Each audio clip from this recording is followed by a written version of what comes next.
आपण बघितलं ही निवडणूक लागल्यापासून आम्ही बघतोय की या निवडणुकीमध्ये प्रत्येक गोष्ट सरकारी यंत्रणा असू द्या किंवा प्रत्येक गोष्ट असू द्या, सरकारची कुठली व्यवस्था असू द्या, ती सगळी व्यवस्था फक्त आणि फक्त भारतीय जनता पार्टीला मदत कशी होईल, भारतीय जनता पार्टीच्या बाजूने भूमिका कशी घेतली जाईल याचा प्रयत्न करते. ही वाईट गोष्ट आहे, लोकशाहीला काळीमा फासणारी गोष्ट आहे असं म्हटलं तर वाव ठरणार नाही. काल संविधान दिवस झाला आणि त्याच्या आदल्या दिवशी आम्हाला भांडावं लागलं तिथं की संविधानाने डॉक्टर बाबासाहेब आंबेडकरांनी आम्हाला अधिकार दिलाय आणि त्यामुळे आम्ही मागितलेलं चिन्ह आम्हा सगळ्यांना मिळालं पाहिजे. त्यावेळेस हसू आला आम्हाला की आम्ही जेव्हा लोक ताई भांडत होत्या, दादा होते, सगळे होते परिवर्तन आघाडीचे, त्यावेळेस त्या अधिकारी सन्माननीय अधिकारी दोघंही 5 मिनिटाला उठायचे, बाहेर जायचे, फोनवर बोलायचे, परत येऊन आहे असं आम्ही देऊ शकत नाही म्हणायचं. विचार करा, फोन कोणाची येत असतील, दबाव कोण टाकत असेल. ही निवडणूक पंढरपूर शहरातील प्रत्येक तमाम सर्वसामान्य तळागाळातील जनतेची निवडणूक आहे असं म्हटलं तर वावगं ठरणार नाही. आपल्याला पुन्हा हुकुमशाही आणायची का तळागाळामध्ये आणि सर्वसामान्यांमध्ये वावरून काम करणाऱ्या बालकी कुटुंबियांना न्याय द्यायचा हे ठरवण्याची निवडणूक आहे. काय म्हणतात, नॉट रिचेबल आहेत म्हणतात, नॉट रिचेबल आहे. जनतेच्या प्रत्येक आणि अडचणीत लहान सहान कामामध्ये जाऊन प्रणिती बालकींनी स्वतःची लोकप्रियता मिळवली आहे.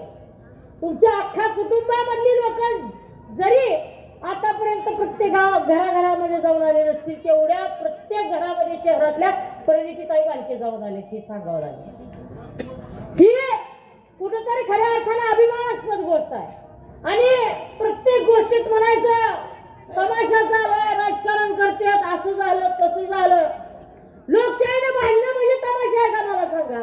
लोकशाहीनं आम्ही एखाद्या गोष्टीबद्दल लढा उभा करणं ही जर तमाशा म्हणत असेल तर मला वाटतं हे स्वातंत्र्यपूर्व काळामध्ये तर काय करत असते हा सुद्धा खऱ्या अर्थाने विचार करण्याची गोष्ट आहे. हे लढले असते ना स्वातंत्र्यासाठी, ह्याची सुद्धा कधी कधी मला कल्पना करवत नाही. लक्षात ठेवा.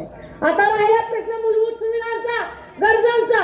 एवढे वर्ष आषाढी एकादशीच्या निमित्तानं प्रत्येक वेळी कोट्यावधीचा निधी येतो, वार्षिक योजनांमधून निधी येतो, नगरोत्थानमधून निधी येतो आणि पंढरपूर शहरातल्या प्रत्येक लोकांच्या चेहऱ्यामध्ये आता जर समजा कॉलेज चौकातून खाली छत्रपती शिवाजी महाराज चौकामध्ये जायचं म्हणलं तर त्यांना आता पंढरपूर शहरातल्या लोकांनी मला तर वाटतं घरामध्ये पावडरचे डबेच घ्यायचे बंद केले.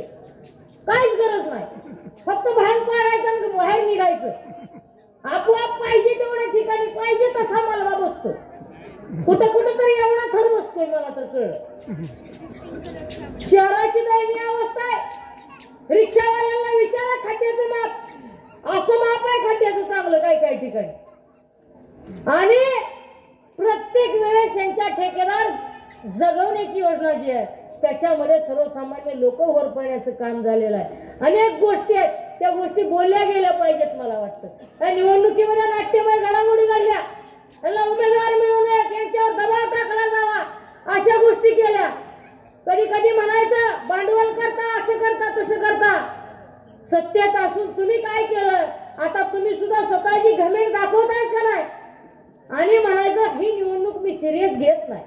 मग सकाळी 8 वाजल्यापासून पुन्हा कोण कोण आता उमरजी जोय चालू करायला लागले सांगा बरं. ज्यांना गोरगरिबांची घरं माहित नव्हती, गल्ली बोळं माहित नव्हती, मला तर दबक्या आवाजात चर्चा करणे ही गल्ली कुठली आहे, ती गल्ली कुठली आहे, ही नवीन माहिती प्रिन्स चारू साहेब घ्यायला लागली. माहितच नाही त्यांना ही गल्ली कुठली आहे. आणि त्याच्या माध्यमातून पंढरपूर फिरायची नाही संधी तुम्ही दिली बरं का. तुमच्यामुळे पंढरपूर फिरायला त्यांना मिळायला लागलं, खरं पंढरपूर कळायला लागलं. ही खऱ्या अर्थानं ह्याचं सगळं योगदान डॉक्टर प्रणिती बालके आणि भगीरथ दादा बालके यांना द्यावं लागणार. मी आलो केवळ एका गोष्टीसाठी, नागेश काकांवर आरोप केले. नागेश काकांसारखा गेम चेंजर माणूस तुमच्या जवळ होता म्हणून सर्वसामान्य लोक तुमच्याकडे बघत तर होती.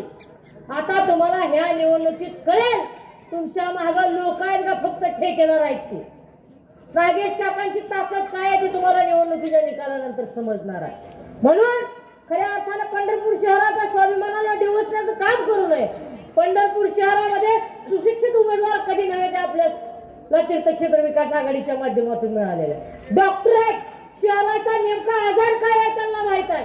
सुधारणा करून व्यवस्थित निस्ती मलमपट्टी न करता थेट सर्जिकल ऑपरेशन करतील. आणि त्यासाठी आपल्याला रिक्षा हे गोरगरिबाचं चिन्ह मिळालेलं आहे. आणि खऱ्या अर्थानं त्या रिक्षा चिन्हासमोर आपण बटन दाबायचं आहे आणि आपले सगळे जे उमेदवार आहेत ते निवडून द्यायचं अशी मी त्या निमित्तानं आपल्या सर्वांना शहरातल्या सगळ्यांना या निमित्तानं आवाहन करणार आहे. ही निवडणूक हुकुमशाही, दडपशाही, खऱ्या अर्थानं भांडवलशाही आणि दादागिरी त्याला मोडीत काढून सर्वसामान्य जनतेचा झेंडा रोवण्याची निवडणूक आहे. आणि मला खात्री आहे तुम्ही सगळेजण मिळून शांतीत क्रांती घडवून खऱ्या अर्थानं विकासाच्या सोबतच स्वाभिमानाची बात तुम्ही सगळे मिळून करसाल. आणि येत्या मतदाना दिवशी असा झटका द्याल की रिक्षा अशी पळवाल की रिक्षा थेट नगरपालिकेच्या दारापर्यंत प्रणिताईला नगराध्यक्ष म्हणून घेऊन जाईल असा ठाम विश्वास या निमित्तानं व्यक्त करतो. आणि मी तर